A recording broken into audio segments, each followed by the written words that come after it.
Ayan guys, gagawa tayo ng cake guys. Ang ating flavor ay strawberry yogurt. Ayan. Ayan, 2 eggs and flour, baking powder, sugar, and oil. Ayan guys.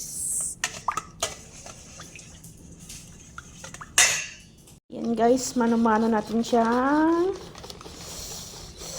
Mano-mano guys.